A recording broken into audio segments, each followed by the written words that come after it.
Good morning, everyone, and welcome to Sunday Morning Coffee with Lisa. I'm Spiritual Coach Lisa Hopp. It is Sunday, March 2nd, 2025. I hope you're well. Welcome. If you're new to this podcast, please be sure to check out my website at lisahopp.com. It's all about my work, all about how to schedule an appointment and upcoming events. If you're on YouTube, please be sure to like, subscribe, and share. I'm also on Instagram under Spiritual Coach Lisa Hopp, and I'm on my business page on Facebook under Lisa M. Hopp, Spiritual Coach and Medium. For those of you listening on other platforms besides YouTube, thank you so much. I appreciate you all so very much. I'm just very, very grateful. Now, I have to be honest with you, this is the second recording of this podcast. The other one was very long, and I have to giggle because it's a day when I really don't have time for long, but I'm making time for you to get this to you, to re-record, and well, you'll probably be grateful because it's going to be shorter than the first one. Definitely. So today's podcast is really about clarifying what a mastermind group is. It was a request, and I meant to do a separate video this week, but unfortunately when I went to do it, I wasn't feeling my physical best on the day. So I decided just to make it the podcast this week. Now, there are two different types of mastermind groups, and they're important, they're valuable, they're priceless. The first one is a physical on-earth mastermind group comprising of 2 to 3 people that meet about once a week. You can meet in person, which used to be the only way, probably preferred, or I would imagine you can also meet via Zoom or some other, and it probably does happen to meet that way. But it is a coming together of equal minds, of creative minds. It is a safe group. It is a secure group, a trustworthy group of people who are aligned. People who may not have the same vocation, but have equal in some or close to equal success. So there are mastermind groups today that are billionaires, that are multimillionaires, that perhaps are close to being all that. And most of the time, a mastermind group is going to be about wealth building. But yes, you can have a mastermind group for health, or a mastermind group for just manifestation as a whole. You do not have to have a mastermind group just for wealth. But it's most common, and it's very important. It's really essential because it gives you the opportunity to be able to talk, to be able to attain the support, and to be able to get past your blocks, to get creative ideas, to get suggestions on connections, to really propel yourself forward, to help you to evolve, to help you to have success. So here's the thing about a physical mastermind group. You have to be invited, or you have to form one and invite people, and they have to say yes. And again, you only need a couple people, but that has to happen. And sometimes when you invite yourself or you invite people, they say no, and you cannot take that personally. But you have to make sure that who is in your group is aligned. And I say that only because, again, re-saying it, because I had it happen recently where there was not an alignment. So it cannot be, it has to be a give and take. It has to be balanced. It has to be in many ways very equal. So I want to also give you an example of when I did have a mastermind group, probably a good, I wouldn't say 16 years ago now. I, at the time, had come into knowledge of Esther and Jerry Hicks, who channel Abraham. I was very much about learning about manifestation at the time and had discovered their books. One is called Law of Attraction. And I was very much a student.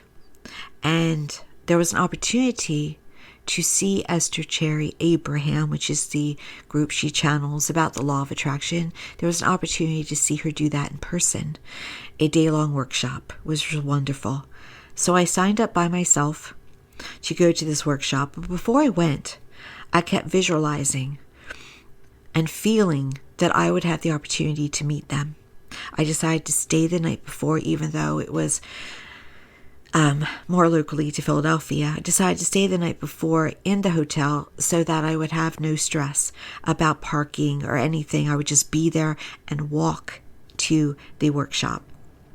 So I kept visualizing that I was coming out of my hotel room and they would be walking down the hall. And I felt it in every way, the excitement and just the wonder of it. Now here's the key, is that I did this, but I let go.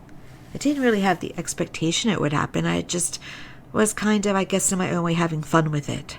Well, yes, you know what happened. The night before the workshop, I left my hotel room to go find some dinner. And as I walked out of my room, I looked to the left, and here comes Esther and Jerry Hicks. I froze. I didn't know what to do. I was such a fangirl at that moment. Stay cool. Stay cool. And it was just a wonderful moment.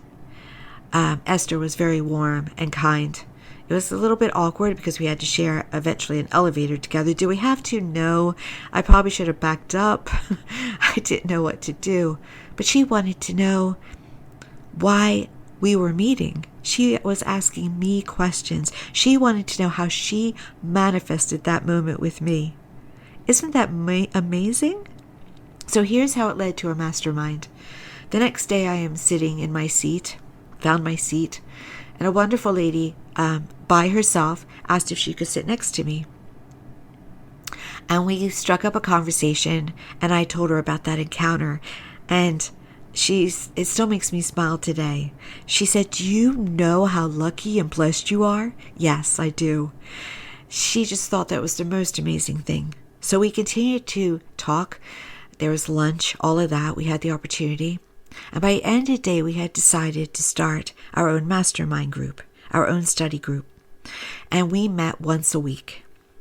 And we listened to recordings. We even listened to music. We set goals. We had discussions. Eventually, a third person joined us. And it was a wonderful time. Now, we would have little victories. We evolved in our knowledge, in our knowing, and our expertise. But it wasn't until years later when we joined up together again, because there was a little bit of a time we could not get together weekly. Life can sometimes happen. It happened to Napoleon Hill. But when we did get together, she was very excited. She said to me, "Lisa, it happened. I've got this now. I've achieved that." Everything that she was hoping to manifest had occurred. And she was just very content and thrilled about it. And I could tell in such a way that it was done. Like the intention of our mastermind group had reached its completion. There was no further that we were meant to go. We were just grateful for the time that we had together. Now, Napoleon Hill speaks of the mastermind principle, which is the gathering of this physical group. Now, this physical group, again, is going to be people who are reaching for achievement and propelling each other to do it.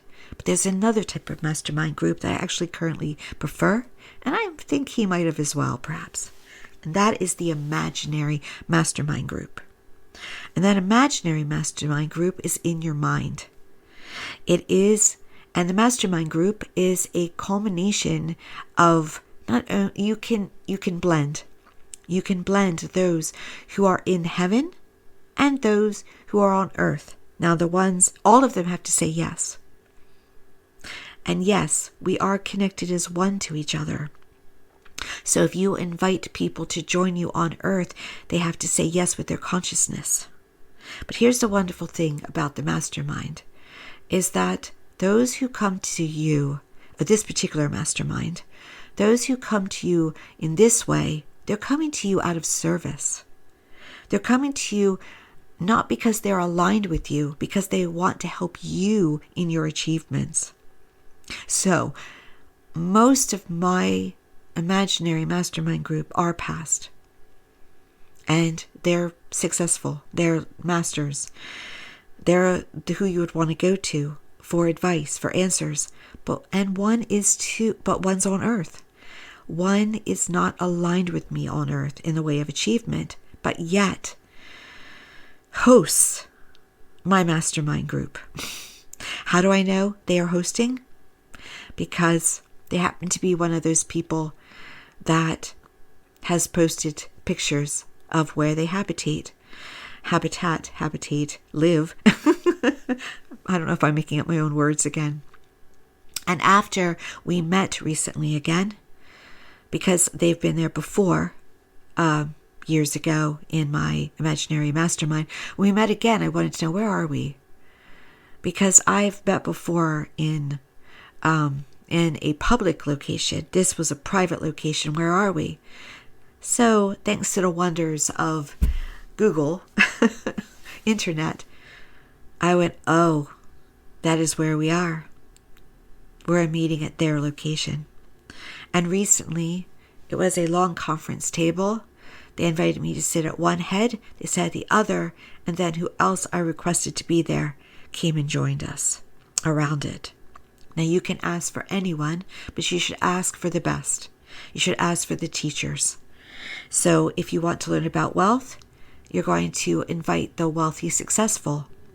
Napoleon Hill invited Andrew Carnegie because he at the time was, in his mind, the most successful.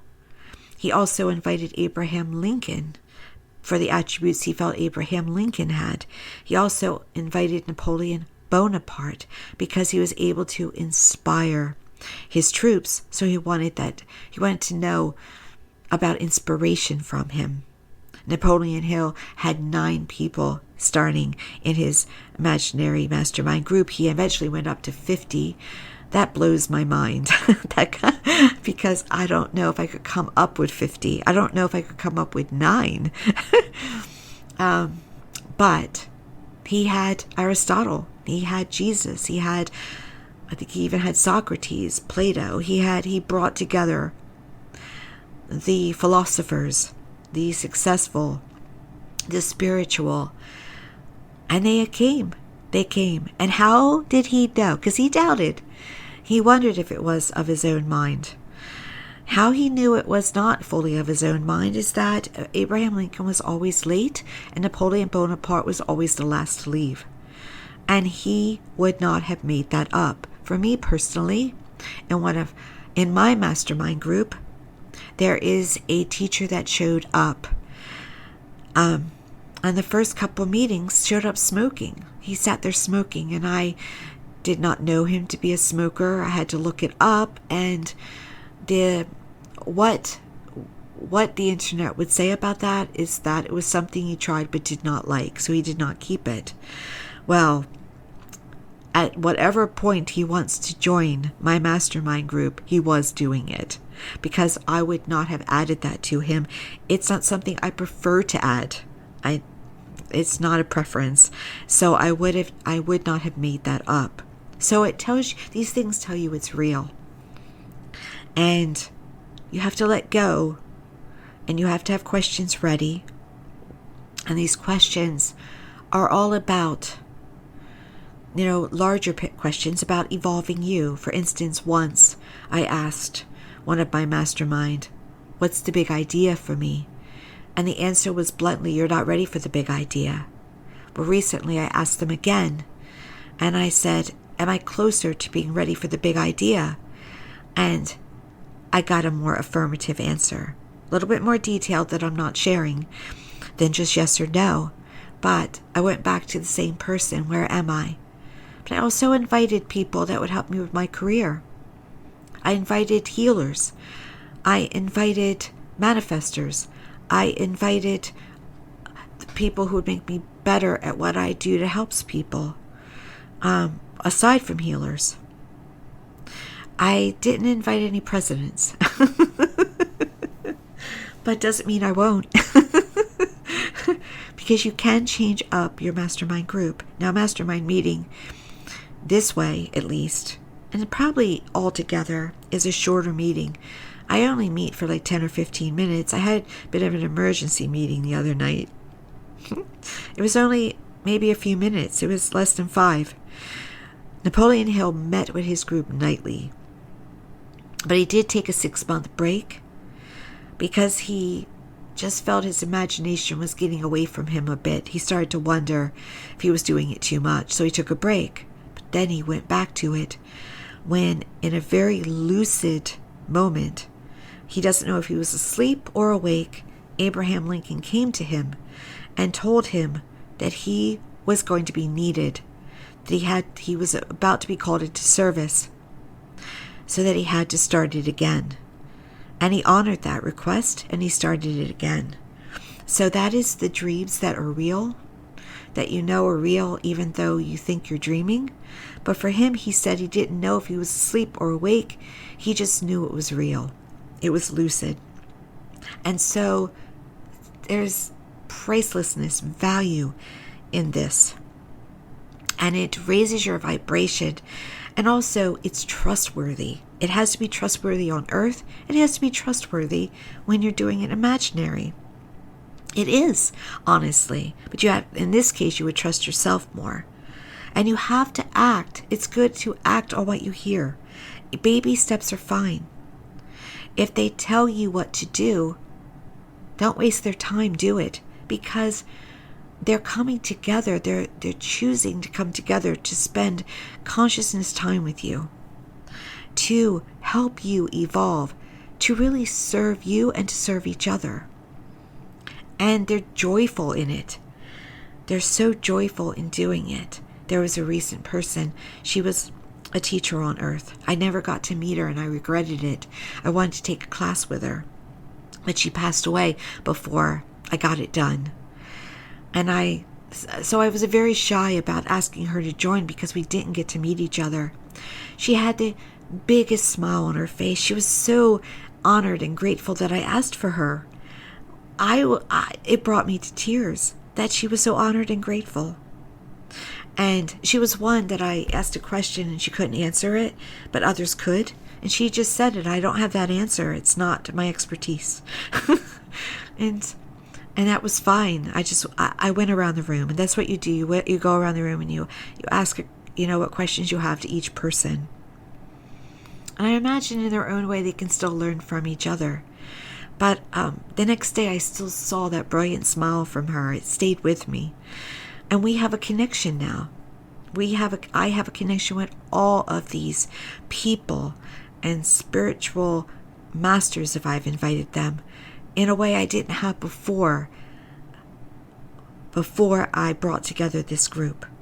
Now, do you have to meet every night? No. But you should meet frequently. But you have to be clear on your goals. You have to be clear on what you want.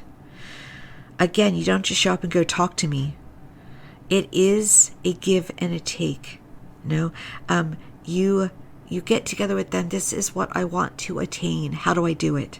What do you have to say to me about that? What do I need to achieve to do that? What qualities do I need to have? Where should I go? What connections should I make? It's so beneficial, but you have to be prepared. You have to be ready. And then at some point, you may very well be invited into a mastermind group yourself by someone who has an imaginary mastermind group. Or one on earth. The one on earth is very difficult because you have to, it can be difficult. You have to be invited or start it yourself and invite. And the no can be there. But the imaginary group, a no can be there too.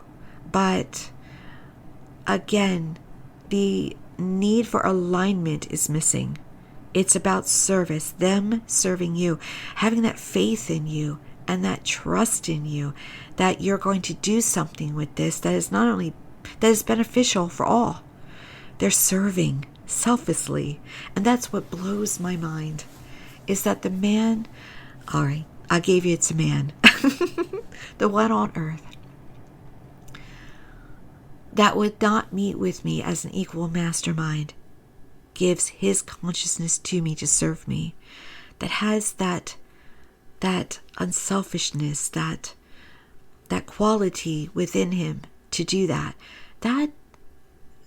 It makes you grateful. It just goes over your mind.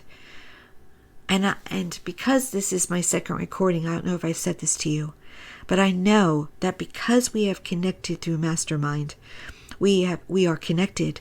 And so if I ever were to attend something he is at on earth, we would probably have a deja vu feeling. He would go, I am familiar with her. Why?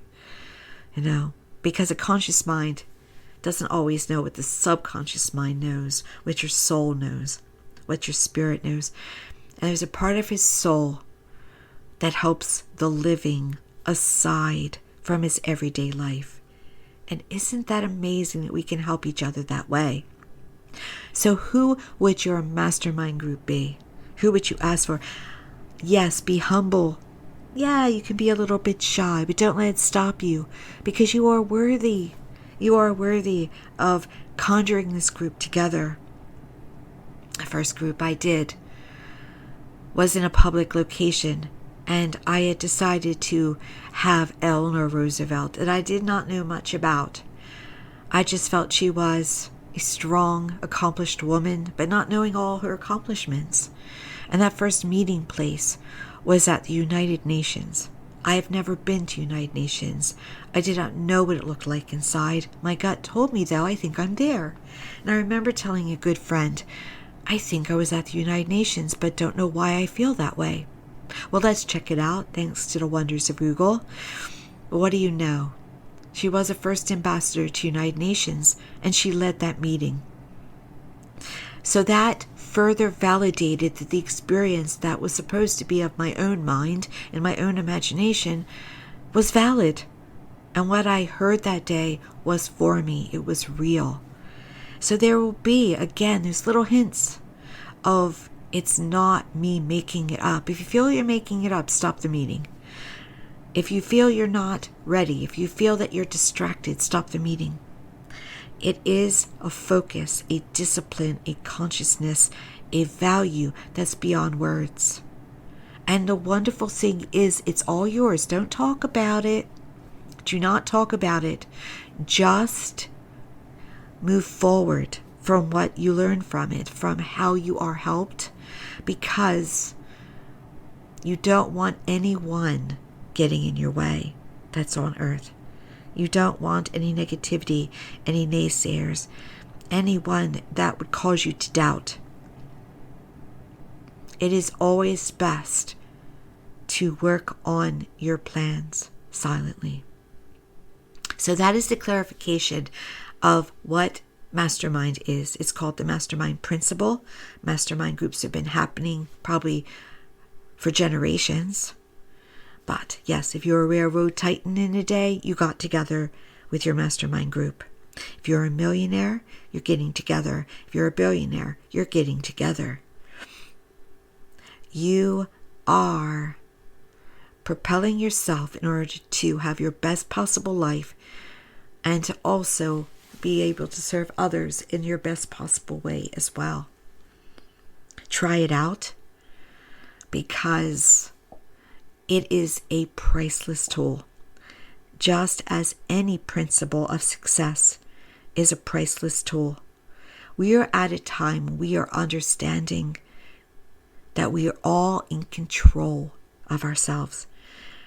It may look like there's chaos in your environment, chaos in the world, but you are in complete control. But the only way to be in complete control is with your mind and with your emotions. And you have the tools. We all were given the tools to have the power of our mind, the power of creation, the power to create our lives. And so these principles that were taught generations ago are coming back. And they were taught at the time of Jesus and before. by various masters. They are not to one specific group or a specific person. They are there so that you can know your own power, the power of your powerful mind. Quantum physics, science, it is all there. It's just about having the focus and discipline to use it. And you can't do it wishy-washy. It has to be a daily practice of watching your thoughts, of taking steps towards creation, of really conquering your mind. There's a wonderful book called Outwitting the Devil that was published after the passing of Napoleon Hill. Channeled by him, An Interview with the Devil, and the honest answers from the devil. And it was actually published after his wife passed, because it was thought at the time it was too controversial to publish. And so they kept it hidden. But after they passed, the family published it. And it's worth checking out because it speaks about how we can overcome our teachings, our programming that are given to us from our families, from our school systems. That's why it was a bit controversial. The devil said to Napoleon, if you publish this, you'll be basically destroyed. So they had the fear. More, I think, his wife than Napoleon did. Of what the response would be. But now it's there. And it was actually suggested to me 10 years ago when I was manifesting. The person who was helping me manifest said, actually trying to give me my manifestation, said, have you ever read this book? And I said, no, but I know about the author. Read the book. Go out and pick what I'm trying to give to you. So, if you will, check it out. And it's worth a thought. Thank you for joining me today. Again, I hope that helped. And again, if you're on YouTube, please like, subscribe, and share. And always, I'm open to any topic. I've already been given one recently within the last day. And I'm going to piece it together. It's larger, but it's actually complementary because it speaks to our power of creation, of what we're capable of, which is not what we're taught. Because if you're taught that you do not have power, then you're able to be controlled. And nothing in this universe has control over you unless you allow it. Yes, keep that in mind. Thank you again. Many blessings.